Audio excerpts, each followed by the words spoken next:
He is extremely distinguished. The only problem I have with him is it is not infrequent early in the morning while I'm having my first cup of tea watching Bloomberg or CNN for me to see him staring at me from my TV screen, because he's frequently invited to comment on things going on in the world of technology. Dixon Doll is a legend in the VC community. He is the founder and general partner of DCM, which is Doll Capital Management. The companies that he has personally invested in and nurtured are too numerous for me to recount. Many of them are household names at this stage. And he continues to go strong and shows no signs whatsoever of losing any interest. I have the privilege of working with him on a couple of boards, and I can personally attest, because he allowed me very generously to be a small investor in one of their funds, that the things he invests in and his team invests in tend to hit home runs. Dixon, pleasure to have you here. Share with us your thoughts about what's going on. Thank you. Thanks. Nice words. Thank you, Mohan, for those kind words, and I'm very privileged to be here and give you some updates on some very interesting developments that I think are going on in the communications industry that are going to really change the way we use networks, the applications, and all that kind of thing here in a very dramatic way over the next several years. So I have three primary messages that I want to deliver in my 15 or 20 minutes this morning. Point number one, the communications industry is in a state of profound change right now, and I'll go into a little bit more detail. That's the first point. The second point is that Wi-Fi and hotspots are literally, and applications are literally exploding. And some people have made references to these cases already, but I would say they're exploding in homes, in cars, in planes, in malls, in public spaces, just to mention a few areas. I've had some personal firsthand experience of the use of Wi-Fi networks in the home in my role as a member of the board of directors of DirecTV. We offer a networked home product offering where the video signals that come in are distributed to all the rooms throughout the house. And the control network is set up in such a way that you can actually make recordings of shows from literally any television set in any room in the house, and then go and watch it through a network server arrangement in any other room. So in any network configuration that DirecTV installs in a customer's home, there's a Wi-Fi right at the heart of that, just one simple application. I think the future for Wi-Fi is really bright, and I'll come back and talk more about that. And then the third point I want to make in my remarks today is simply that the Wi-Fi applications and use cases are changing and growing very dramatically. And I'll give you some specific examples of that in just a minute. So I wanted to start out by just showing a few slides here that come at this thing from the perspective of somebody who's been investing in startups for a long time. And this particular chart here is a result of a global venture capital survey that was done by the, I think it's Ernst & Young, or I can't remember which one it's down. I just can't read that. It's one of the big four accounting firms, and it's down in the lower left-hand corner there. But it says the key message here is that the U.S., out of all the countries in the world that were surveyed, is the most the place that the investors and entrepreneurs throughout the world have the highest amount of optimism and confidence in as a place to start new companies. Also, I should parenthetically say that I live here in the city of San Francisco, And I'm really thrilled and honored to be able to live here. And my office is down in Silicon Valley. And one of the points that our prior speaker didn't make is that it's widely regarded in the venture capital industry and the entrepreneurial community that San Francisco has become more and more the center of Silicon Valley when that didn't used to be the case. Right here, for example, South of Market is widely regarded around the world as the home and the founding place of cloud computing. Also, one of the companies that's very important in the ecosystem here that didn't get mentioned before was Twitter, which has set up its corporate headquarters just over here in Market. A lot of the venture firms that I've worked with over the years are setting up offices here in the city, and so there's a degree of electricity and momentum here that the likes of which I haven't seen in the 25 years that I've actually lived here. So some of the other results of the survey here, the only point that I want to make here is that these are different sectors that were surveyed, and if you come in from one of the top 3 sectors up there on the left is mobile, as far as an interesting opportunity for innovation, and these are some of the things that are driving the key trends in the valley today. And you know, the US VC investors are very, very confident in cloud computing and mobile and enterprise software sectors, and those are off on the left-hand side of the chart here. So we're in really good shape when we get excited about the subjects that we're going to be talking more about today here. And then let me move on to some more detail on the first point about the way the world of communications is changing. This is not attempted to be a comprehensive list, but I want to cite a lot of things that are coming about as a result of convergence of a number of historically disparate segments. For example, we have a lot of mobile apps that are exploding.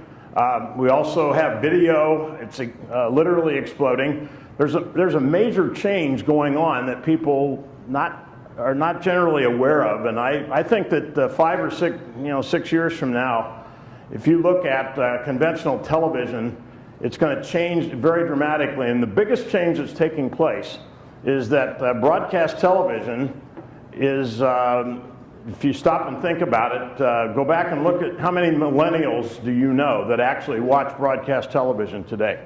None. Virtually none. You can't find any of them they do. So they go find all the content that they want on the internet, and then they bring it out in what we call over the top. One of the other interesting, really profound changes taking place in the telecom world today is the shift to the importance and the urgency of content. I had a friend who used to work at the predecessor to DirecTV 9 years ago, and he told me back in the time when he worked there, the statement around the company and around the industry then was that content is king and distribution is God. I'm arguing that in the new world today and going forward, we need to flip that model or that metaphor around the other way and say distribution is king, but content is God.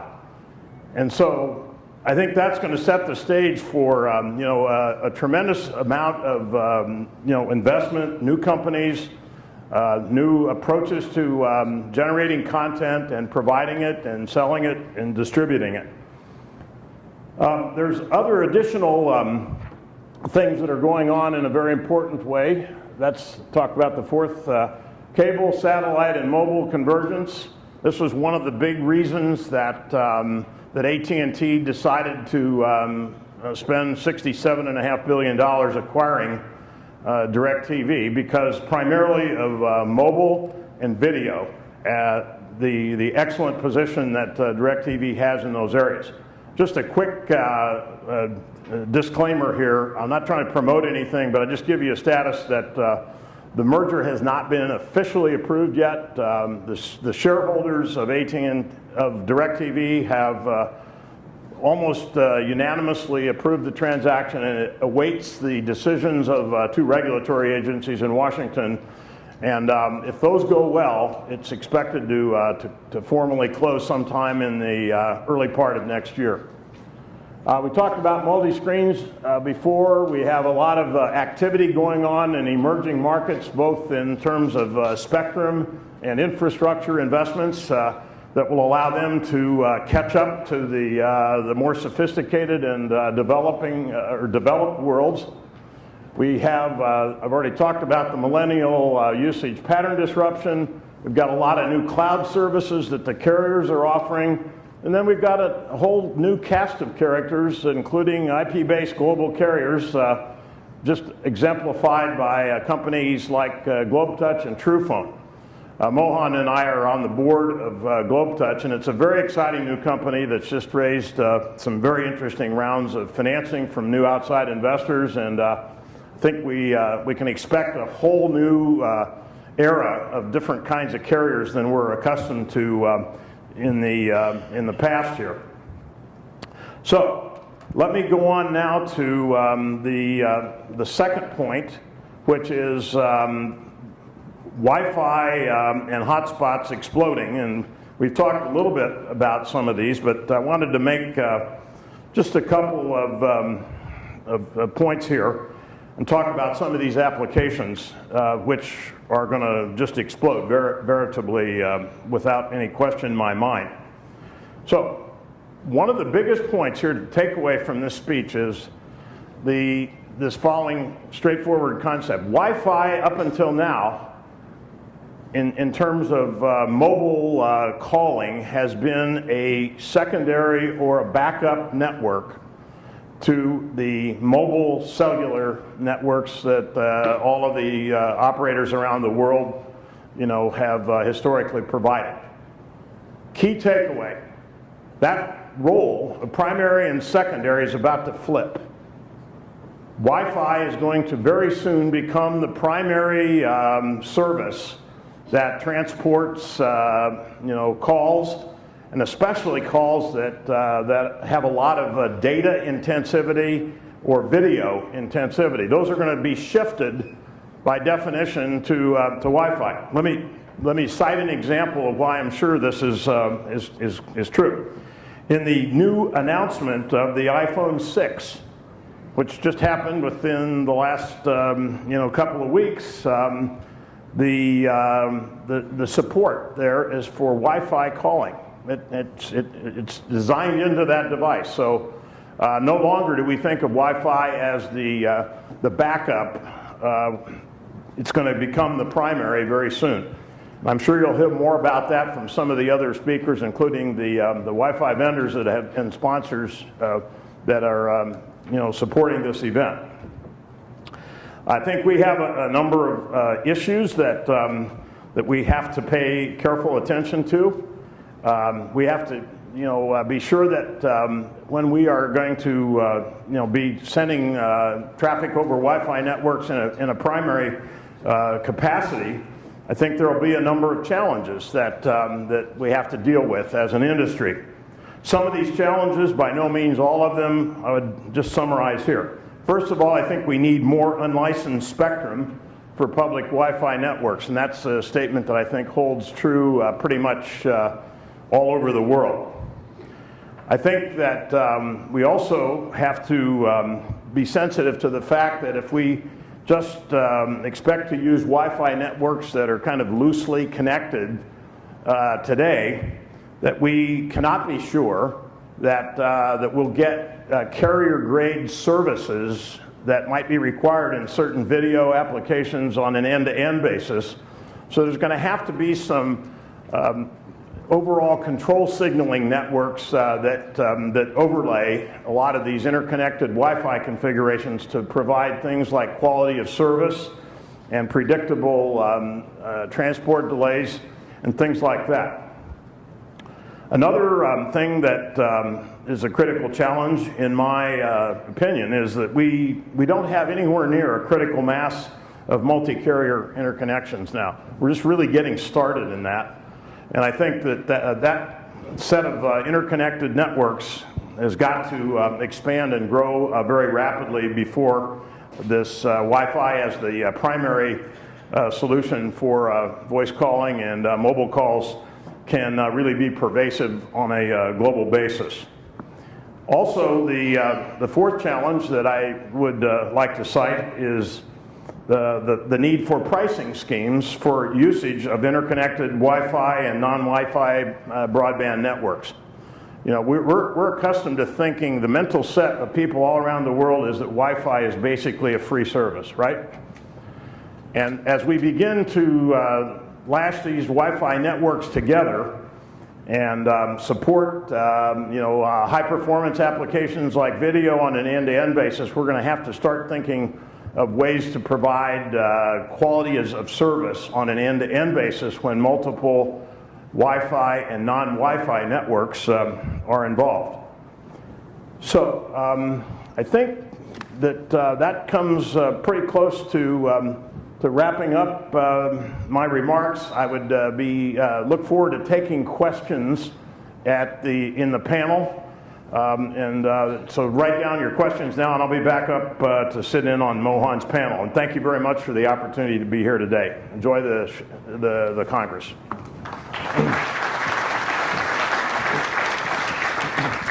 Thank you, Dixon. Very informative and always, as you can tell, filled with passion.